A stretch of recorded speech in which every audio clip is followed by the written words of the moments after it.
Manchester United have made contact for a Chelsea midfielder, and this one could be smarter than you think. Welcome to CARRICK United Analysis, your trusted home for everything Manchester United. If you have not already subscribed to our YouTube channel, please go and do that right now. We bring you honest, passionate, and detailed coverage of every Manchester United story, every transfer, and every big moment at Old Trafford. Thousands of Red Devils already trust us as their daily source for everything United, and we want you right here in this community. Now let us get straight into a story that broke just hours ago, because Manchester United have moved fast and made initial contact to explore a deal for one of the most interesting young midfielders in the Premier League. His name is Andrey Santos. He plays for Chelsea. He is 22 years old, and he could be exactly what Michael Carrick needs. Introduction. After one of the most difficult and most frustrating weeks in Manchester United's recent transfer history, a week that saw Elliot Anderson go to Manchester City, Matheus Fernandes go to Tottenham, and Sandro Tonali also head to Spurs, the club has woken up today with fresh energy and a new name on the list. According to The Guardian, one of the most respected and most trusted newspapers in British football journalism, Manchester United are targeting Chelsea midfielder Andrey Santos in what could be a £50 million deal. Initial contact has been made on the player's side to understand his exit conditions from Stamford Bridge. Santos himself is open to leaving Chelsea this summer for more regular first-team football. Chelsea are willing to cash in if the right offer arrives. And Newcastle United are also in the background monitoring the situation, which means United cannot afford to hang around. So who is Andrey Santos? Why has this deal come about now? What exactly does he bring? And why could this actually be one of the smartest moves of the entire summer window? Let us go through every single detail together. Chapter 1. How this story came about and what has been confirmed. Let us start with exactly what has been reported and by whom, because this community always deserves clarity on what is confirmed and what is still developing. The Guardian, one of the most reliable and most credible outlets in English football journalism, broke the story this morning confirming that Manchester United are targeting Andrey Santos and that Chelsea value the Brazilian international at around £50 million.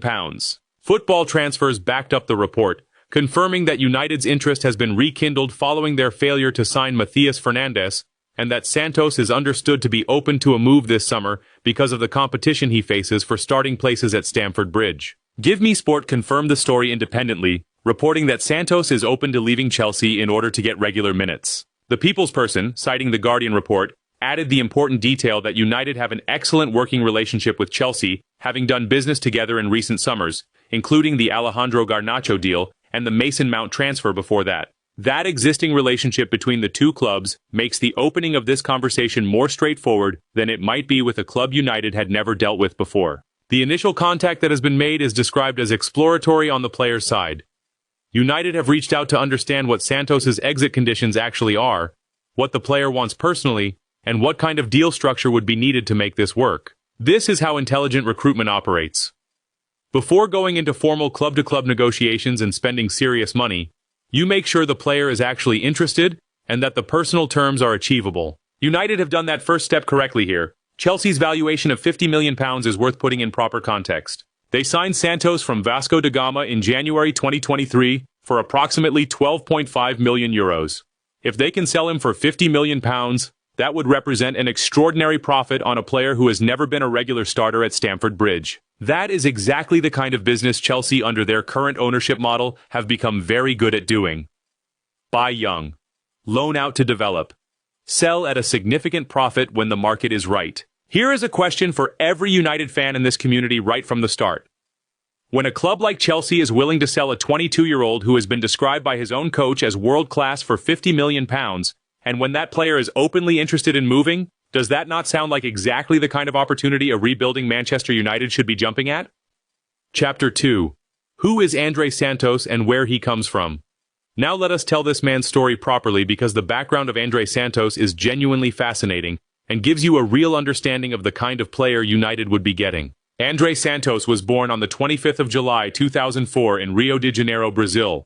He is 22 years old and was raised in one of the most football-rich cities on the entire planet. He grew up playing for Vasco da Gama, one of Brazil's most historic and most beloved football clubs, and it was at Vasco that he first caught the attention of European scouts at an age when most teenagers are still finding their feet in the game. Chelsea moved decisively to sign him in January 2023, paying approximately €12.5 million for a player who was just 18 years old at the time. That kind of investment in an 18-year-old Brazilian teenager, even for a club known for gambling on youth, tells you something significant about how highly Chelsea rated him when they first got him. They saw something special. Rather than throw him straight into the first team, Chelsea followed their typical development pathway and sent him on loan to gain experience. First, he went to Nottingham Forest, where he made his Premier League debut and got his first taste of English football. Then he went to Strasbourg in France, which at the time was also under the same ownership umbrella as Chelsea. It was at Strasbourg that Santos truly began to announce himself to the wider European football world. His manager at Strasbourg was Liam Rosenior, who later moved to Chelsea as head coach before being sacked after just 3 months in charge. But during their time together in France, Rosenior saw something in Santos that made him make a statement that people in football are still talking about. He said, "Andrey plays like he is 32. I call him Dunga. He is Brazilian, but he does not play like one. He is so smart, and his stats are through the roof, in terms of scoring goals, winning duels. He is going to have an outstanding career. Let that sink in." His own manager, who worked with him every single day, called him smart beyond his years and compared his intelligence on the ball to a seasoned, experienced professional twice his age. He also called him Dunga, after the legendary defensive midfielder who captained Brazil to World Cup glory in 1994. That is a comparison that carries enormous weight in Brazilian football culture, and it tells you exactly what kind of midfielder Santos is being developed to become. Diego Moreira, his teammate at Chelsea and someone who trained alongside him every day, went even further. He described Santos as the best player in the world. That is the kind of praise that teammates only reserve for players who genuinely leave them amazed in training. It is private respect made public. Chapter 3. What kind of player Santos actually is. Now let us talk about the football itself, because understanding Santos as a player is the key to understanding why United want him and why this move makes so much sense for the rebuild. Andrey Santos is a central midfielder by position and by nature. He is described by those who know him best as a box-to-box midfielder with excellent defensive instincts, strong physical presence, and a technical quality that belies his age. He is not a typical Brazilian midfielder in the traditional sense of a player who relies purely on flair and creativity. He is something much more complete and much more modern. His defensive side is where he has drawn the most consistent praise. He wins duels. He reads the game intelligently. He positions himself well when his team is out of possession, and he has a real hunger to win the ball back quickly. Rosenior's comment about him not playing like a typical Brazilian is a reference to this defensive solidity. He brings the kind of disciplined, intelligent defensive work to his game that you more typically see in players from Germany or Spain than from South America. But he is also a real threat going forward. At Chelsea last season, he made 43 appearances in all competitions across first team and other games, scoring 3 goals. In limited Premier League minutes, he showed flashes of a player who can make things happen in tight spaces and who has the technical quality to influence games at the highest level. Sportsmole confirmed that he made 26 starts and 21 substitute appearances at Chelsea, which shows he was at least getting regular squad involvement, even if a starting place was not always available to him. His current contract at Chelsea runs until 2030, which is a long-term deal that shows the club values him highly and believes in his future. But it also means he is not a player whose contract is running down. Chelsea do not need to sell. They are choosing to sell if the right price is offered. That distinction matters because it means United have to meet the valuation rather than negotiate from a position of strength. For Manchester United, Santos offers something very specific and very useful. He is young enough to develop further and grow into an even better player over the coming seasons. He is already Premier League proven. He has the defensive intelligence that CARRICK needs from a central midfielder. He has the physical attributes to handle the intensity of English football. And he is available right now, at a moment when United desperately need midfield reinforcements. Chapter 4. Why this deal makes perfect sense for United right now. To fully understand the logic of United pursuing Santos, you need to look at the midfield picture at Old Trafford from every angle. Casemiro has left the club. He was the starting defensive midfielder for years, and despite his struggles in his final season at United, his absence leaves a real and noticeable gap in the squad. Manuel Ugarte was bought from PSG last summer specifically to address that area of the pitch, but he suffered a devastating knee ligament injury while representing Uruguay at the World Cup this summer. Ugarte is now unavailable for what is expected to be a significant period of the new season. The midfield depth that United thought they had has been badly affected by that single injury. Ederson is arriving from Atalanta in a £35 million deal confirmed by the BBC. He will add quality and cover in midfield and was considered an important piece of the rebuild before the window even opened. But Ederson alone is not enough given the losses of Casemiro and the long-term unavailability of Ugarte. United genuinely need 2 more midfield additions this summer, not 1. Santos fits into that picture very naturally. He can play in a deep central role or push slightly higher as a box-to-box option. He has the defensive qualities to cover the ground that Casemiro used to cover, and he has the technical quality and the youth to grow into an even bigger role as CARRICK's system becomes more established. The People's Person made a very important point in their analysis.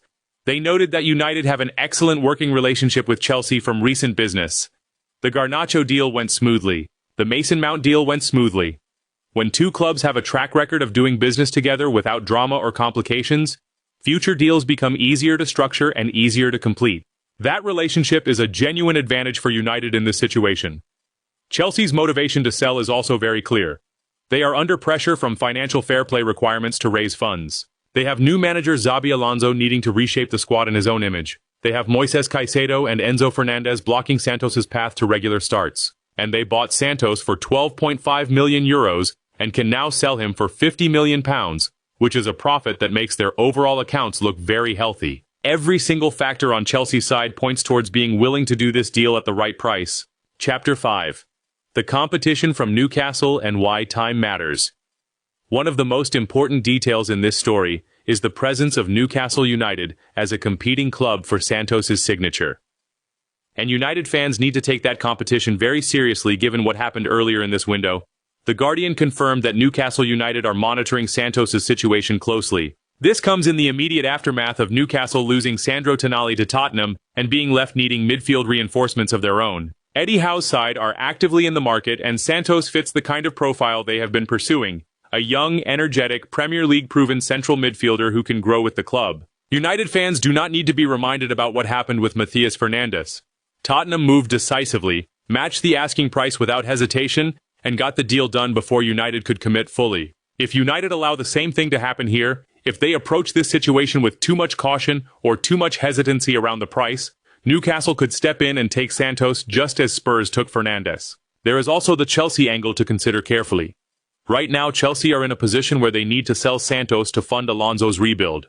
But transfer windows move quickly. If Chelsea suddenly receives strong interest from Real Madrid and Enzo Fernandez, which Sports Mole reported has been shut down for now, they might find they no longer need to sell Santos and could pull him off the market entirely. United cannot afford to assume this opportunity will still be available in 3 or 4 weeks.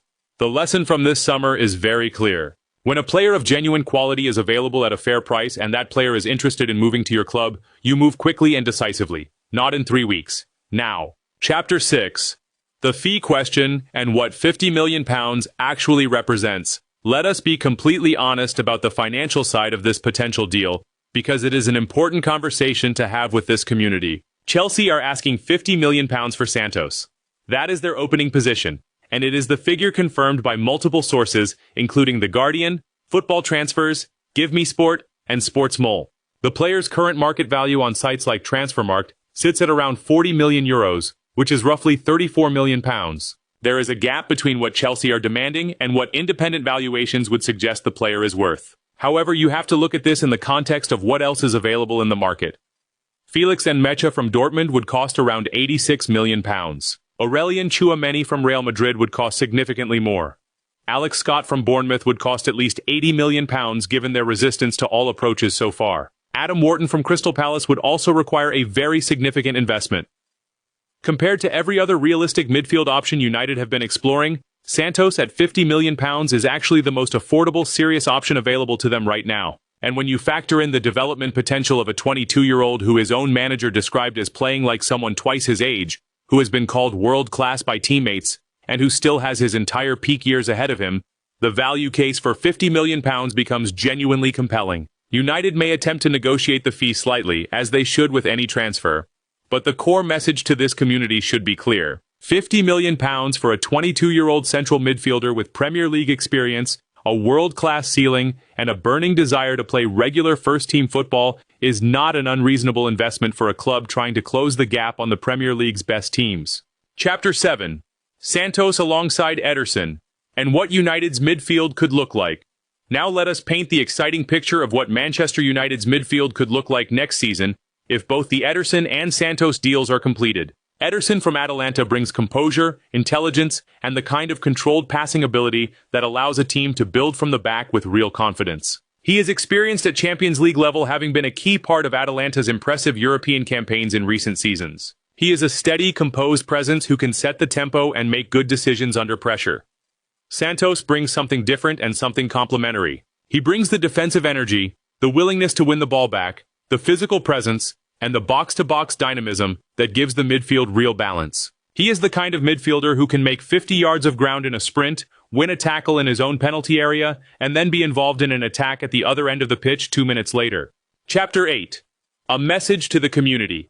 To every member of the CARRICK United Analysis community, this is the moment where we need to shift from frustration to focus. Yes, it has been a difficult window. Yes, Fernandes went to Spurs. Yes, Tonali went to Spurs. Yes, Anderson went to City. Those things happened and they were painful. Conclusion. Let us bring it all together one final time. Manchester United have made initial contact on the player's side to explore a deal for Chelsea midfielder Andrey Santos, with The Guardian confirming United's interest and Chelsea's valuation of around £50 million. The 22-year-old Brazilian has been described by his former manager Liam Rosenor as playing like he is 32, compared to legendary Brazil captain Dunga, and called world-class by his Chelsea teammate Diego Moreira. Santos is open to leaving Stamford Bridge for regular first-team football, where Moises Caicedo and Enzo Fernandez currently block his path to consistent starts. Chelsea bought him for €12.5 million in 2023 and are willing to sell at a significant profit. Newcastle United are also monitoring the situation, making speed of movement essential. He has a contract until 2030 and 43 appearances for Chelsea last season to his name.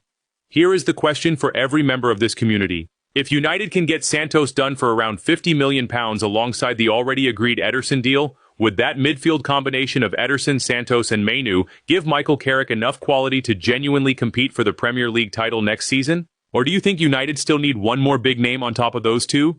Drop your answer in the comments below. We want to hear from every single Red Devil. Share this blog with every United fan you know and subscribe to the CARRICK United Analysis YouTube channel right now if you have not already done so. We are your most trusted daily source for everything Manchester United, giving you the honest and complete story every single day without fail. Andrey Santos, Chelsea to Old Trafford. This one is moving fast. Let us see if United have learned the lesson of this summer and get it done. Up the Red Devils, always.